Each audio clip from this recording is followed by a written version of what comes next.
ఈ రోజుల్లో విమానాలు ఎక్కాలంటేనే భయపడే పరిస్థితి ఏర్పడిందని చెప్పొచ్చు. మరి ఈ నేపథ్యంలో మొన్న అహ్మదాబాద్లోని ఎయిర్ ఇండియా విమానం క్రాష్ అయిన తర్వాత పరిస్థితులు మరింత దారుణంగా మారాయి. మరి ఈ నేపథ్యంలో మొన్న ఎయిర్ ఇండియా విమానం క్రాష్కి సంబంధించి ఏఏఐబి ఒక నివేదికనైతే జారీ చేసింది. మరి దీని గురించి డిస్కస్ చేయడానికి మనతో పాటు డాక్టర్ దుర్గా వడ్లమాని గారు ఇప్పుడు మనతో ఉన్నారు. నమస్తే మేడం. నమస్తే అండి మేడం, మరి ఈ రోజుల్లో నిజంగా విమానాలు ఎక్కాలంటేనే ఒక భయపడే పరిస్థితి అయితే ఏర్పడింది. అంటే ధైర్యం చేసి ఒకవేళ విమానం ఎక్కినా అది సేఫ్గా ల్యాండింగ్ అయ్యే వరకు కూడా ఒక భయం పట్టుకుందని చెప్పొచ్చు. అలాంటిది మొన్న అహ్మదాబాద్లోని ఎయిర్ ఇండియా విమానం క్రాష్ అయిన తర్వాత పరిస్థితులు అయితే మరింత దారుణంగా మారాయి. సో ఈ ప్రమాదానికి సంబంధించి ఇప్పుడు ఏఐబి ఒక రిపోర్ట్ని అయితే జారీ చేసింది. ఏమంటారు మేడం దీని గురించి? అంటే మీరు అన్నట్టుగా ప్రమాదం అనేది చెప్పి రాదు ఒకటి. రెండు, మనకి ఇప్పుడు విమానాలు ఎక్కువైపోయాయి, అంటే ట్రాఫిక్ ఎక్కువైంది. ఇప్పుడు మనకి ఇదివరకు ఓన్లీ ఒక కాలంలో బస్సులు ఎక్కువ అంటే చిత్రంగా ఉండేది. తర్వాత కార్లు, అసలు ఇప్పుడు కార్లు చెప్పద్దు, కార్లు తర్వాత స్కూటర్స్, బైక్స్, ఆఖరికి ఇప్పుడు విమానాలు కూడా. అంటే ఇంకొన్ని రోజులు పోతే మనం ఆకాశంలో విమానాలు తప్ప మేఘాలు చూడలేము.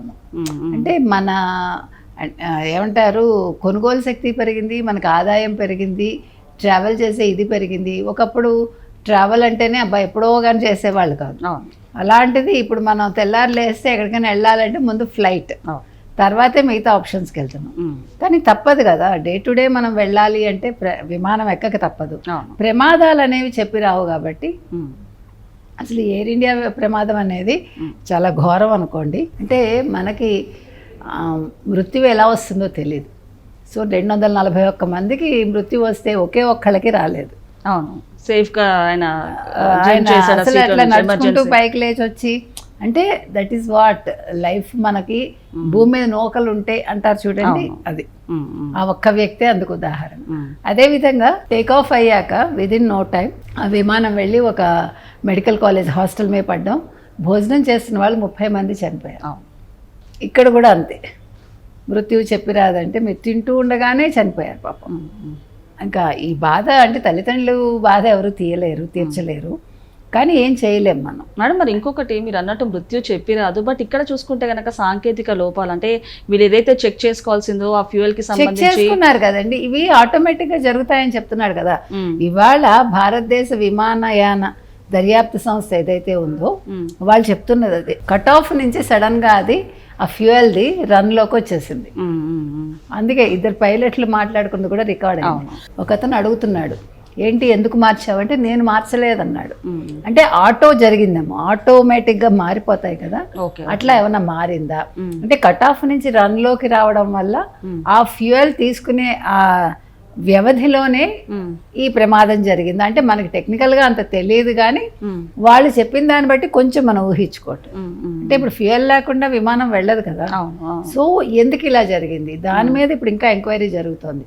ఇప్పటికైతే వాళ్ళకి ఎటువంటి, ఇప్పుడు మామూలుగా పక్షులు ఎగరడం, పక్షులు అడ్డుగా రావడం కాక్పిట్కి, సో దానివల్ల జరగడం, ఇట్లా రకరకాల కారణాలు ఉంటాయి. కానీ ఎక్కడ పక్షుల కదలిక కూడా లేదు, ఎక్కడ పక్షులు రాలేదు, ఇంకా ఏ రకంగానూ అక్కడ జరిగే అవకాశం లేదు. అంటే ఈ ఫ్యూయల్ ఈ కట్ ఆఫ్ నుంచి రన్లోకి వచ్చే లోపు ఈ ఏమనాలి ప్రమాదం జరిగి ఉండొచ్చు. దీన్ని ఎవరేం చేస్తారు? ఇప్పుడు ఆటోమేటిక్గా జరిగింది అనుకోండి, దానికి ఎవరు బాధ్యులు అవుతారు? అదే ఫ్యూయల్ స్విచ్ ఎందుకు ఆఫ్ చేసావంటూ కూడా పైలట్ అతను అడిగాడు, కానీ నేను ఆఫ్ చేయలేదని ఆయన చెప్పారు. అక్కడితో వాళ్ళ సంభాషణ ఆగిపోయింది. తర్వాత మేడే, అంటే మేడే అనేది ఒక సంకేతం అంట, చాలా మాకు ఇబ్బందిగా, అదే కష్టంలో ఉన్నాము, ప్రమాదంలో ఉన్నామని చెప్పడంలో, అది కూడా వాళ్ళకి వినిపించలేదు కింద. సో అంటే అప్పటికే తెగిపోయాయి వాళ్ళకి సంబంధాలు. కాబట్టి ఇది చాలా యాదృచ్ఛికంగా జరిగిందని మనం చెప్పుకోవాలి. తర్వాత ఇందులో యాక్చువల్గా మీరు చూసుకుంటే వీళ్ళు మొత్తం 15 పేజీలు ఒక రిపోర్ట్ ఇచ్చారు ఏఐబి. అందులో ఇదే చెప్పారు వాళ్ళు. తర్వాత వాళ్ళ రికార్డు గురించి కూడా అందులో మెన్షన్ చేయడం జరిగిందండి. ఇంకొక విషయం ఏంటంటే ఈ 7878 విమానంలో అంటే జూన్ 12న బోయింగ్ డ్రీమ్ లైనర్ 787 విమానంలో ప్రాణాంతకమైన సంఘటనలు సంభవించే అవకాశం ఉంది. అంటే ఇది ఎందుకు జరుగుతుంది? ఇంధన సరఫరా ఆగిపోవటం వల్ల. సో దీన్ని ఎవరు మీరు కారకులు అంటారు? అది విమానమే కారణం అయి ఉండొచ్చు, అంటే ఇప్పుడు వీళ్ళు చెప్పిన దాన్ని బట్టి. తర్వాత ఇక్కడ ఇంకొక విషయం ఏమైందంటే దీన్ని ఆటోమేటిక్ రీలైట్ ప్రయత్నాలు సంకేతాలను కూడా చూపించాయి అవన్నీ. అయితే డేటా రికార్డింగ్ కొద్దిసేపటికి ఆగిపోయింది. ఈ విమానం యొక్క ఫ్లైట్ రికార్డర్లు full authority digital engine control వ్యవస్థ ద్వారా ఆటోమేటిక్ రిలైట్ ప్రయత్నాలు సంకేతాలను చూపించాయి అంటున్నారు. అంటే అక్కడి వరకు వచ్చి అది కూడా ఆ రికార్డింగ్ కూడా ఆగిపోయింది. ఓకే. తర్వాత వీళ్ళకి ఎయిర్ ట్రాఫిక్ కంట్రోల్ తోటి సంబంధాలు తెగిపోయాయి. మేడే అన్నది వాళ్ళకి వినిపించలేదు. తర్వాత యాక్చువల్గా ఈ విమానం నడిపిన వాళ్ళల్లో వీళ్ళు ఎవరెవరు ఉన్నారంటే 8,200 గంటల ప్రయాణించే లైవ్ ట్రైనింగ్ కెప్టెన్ సుమిత్ సబర్వాలును, తర్వాత 1100 గంటల విమాన ప్రయాణంతో ఫస్ట్ ఆఫీసర్ క్లైవ్ కుందర్ నాయకత్వం వహించారు. వీళ్ళిద్దరూ పైలట్స్ అన్నమాట. అంటే వాళ్ళు అన్ని గంటలు ఆల్రెడీ వాళ్ళకి ఎక్స్పీరియన్స్ ఉంది వాళ్ళకి. ఇంత ఎక్స్పీరియన్స్డ్ పైలట్స్ ఉన్నా కూడా ఇక్కడ పైలట్స్ మిస్టేక్గా మనకేం కనిపించట్లే. ఇప్పుడు మనం విన్నదాన్ని బట్టి అది కట్ ఆఫ్ నుంచి రన్కి ఇంజన్ ఈ ఫ్యూయల్ సరఫరా అనేది వచ్చింది కాబట్టి ఆ సెకండ్ల వ్యవధిలో ఫ్యూయల్ అందకపోవటం వల్ల ఈ సంఘటన సంభవించిందా అనేది మనకు అర్థం అవుతుంది. అంటే చూసారా, స్ప్లిట్ సెకండ్ అనేది సరిపోతుంది. ఒక స్ప్లిట్ సెకండ్ లో ఒక మనిషి ప్రాణం పోయొచ్చు, ఒక మనిషి ప్రాణం తీయచ్చు. సో మనం మీరు అన్నట్టు ప్రయాణాలు చెయ్యక తప్పదు. చెయ్యాలంటే భయం వేస్తుంది. మనం సవ్యంగా ఇంటికి వెళ్తామా? ఎందుకు మనం పొద్దున్న ఇంట్లోంచి బయటకు అడుగు పెట్టాక రాత్రి ఇంటికి వెళ్ళే వరకు భరోసా ఏం లేదు. అసలు ఈ ట్రాఫిక్లోనే మనం ఎప్పుడు ఎలా వస్తామో ఎలా వెళ్తామో తెలియదు. అలాంటిది విమానాలు ఇంకా ఘోరం. ఇప్పుడు అసలు మనకి శకలాలు కూడా దొరకల. అండ్ ఇంకొకటి మనం చూసుకుంటే ఈ రోజుల్లో విమానాలు అంటే కొన్ని వింత విమాన ప్రమాదాలు కూడా జరుగుతున్నాయి. అంటే ఇటలీలోని మిలానో బర్గియా ఎయిర్పోర్ట్లో ఒక వ్యక్తి అనుమతి లేకుండా ఎయిర్పోర్ట్లోకి ప్రవేశించాడు.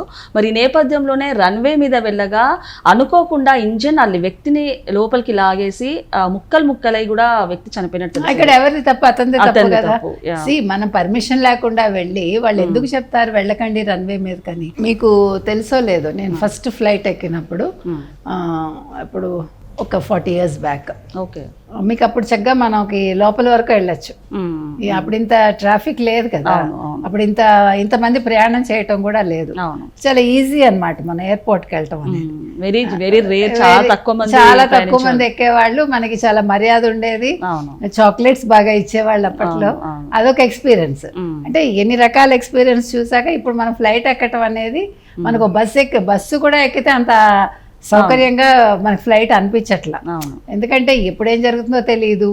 అసలు మీకు ఈ మధ్యన ఒకటి చూసారా మీరు?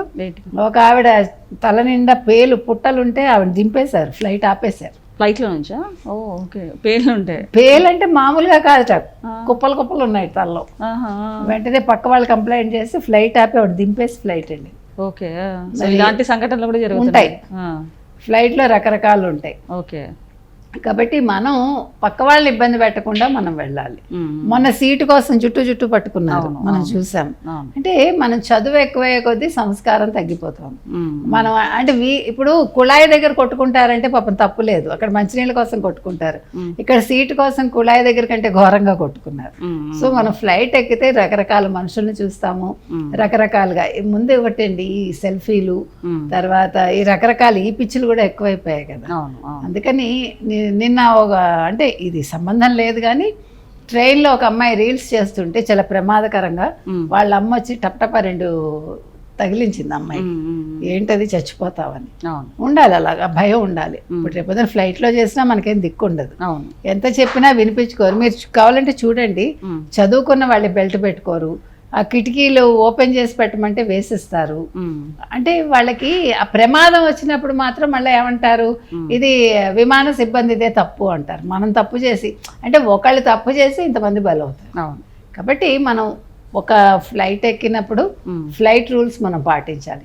ఫస్ట్ మనందరం నేర్చుకోవాల్సింది అది. మనలో చాలా మందికి అది ఉండదు. కాబట్టి విమానంలో ఎందుకు ఏ సంఘటన ఎలా జరుగుతుంది, ఎవరి ప్రాణాలు ఎలా పోతాయి ఎవరని చెప్పలేము.